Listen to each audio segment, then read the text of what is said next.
So I ordered a set of Norse runes, and they came in and they were super small black pebbles, and I liked them, but they weren't enough.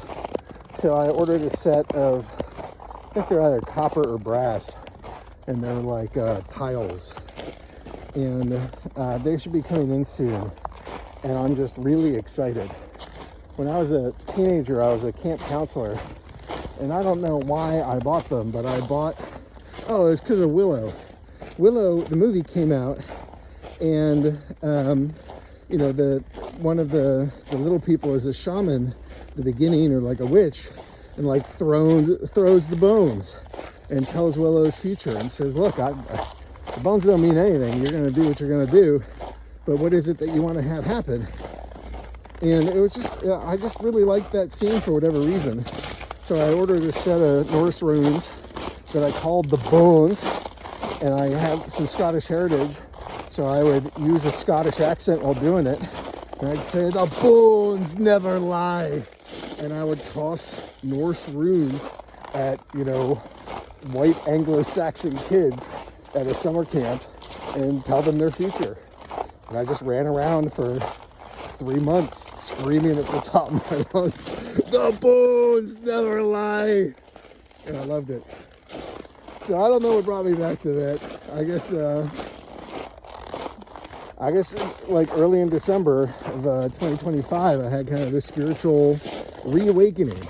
I was doing spiritual things, playing with tarot, playing with runes, and talking back and forth with guides and spirit, dead ancestors when I was a teenager, but it was pressing on me, and it actually caused some strife in relationships that I had.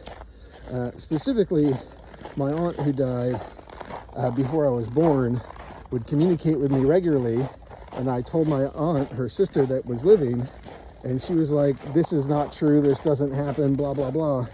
And my dead aunt said, show her this, and handed me a black skeleton key, and I drew it, and I showed my aunt, and then my aunt freaking pulled it out of a drawer that was right in front of her at the time I showed her.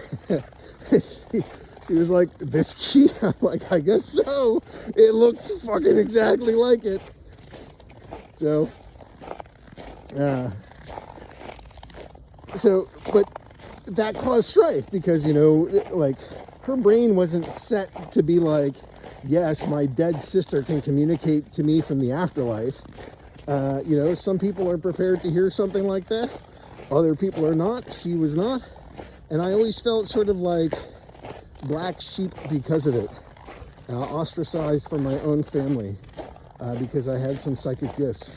So I kind of turned my back on them for a while, but recently the hydraulic press of life has been bearing down on me so hard that I don't know where else to turn. I don't have the humanly strength, the regular strength to keep doing the things I'm doing.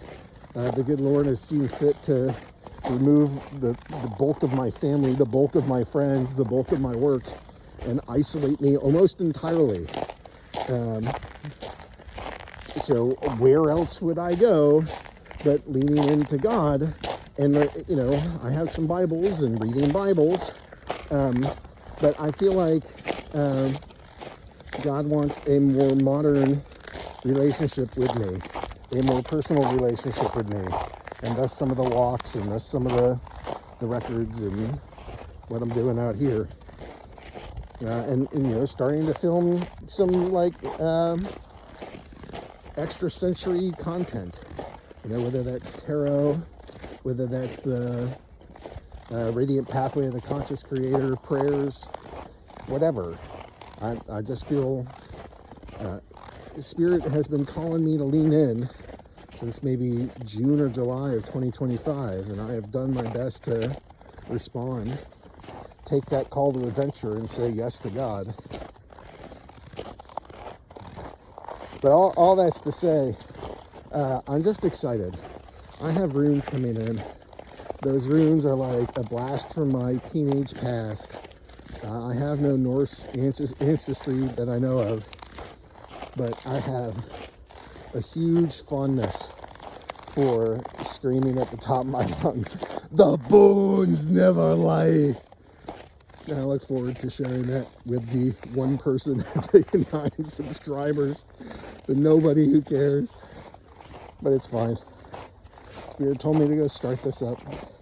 I will obey. You got it, Abba. All right, well, soon enough, you'll be hearing from the bones on this channel. So have a blessed day.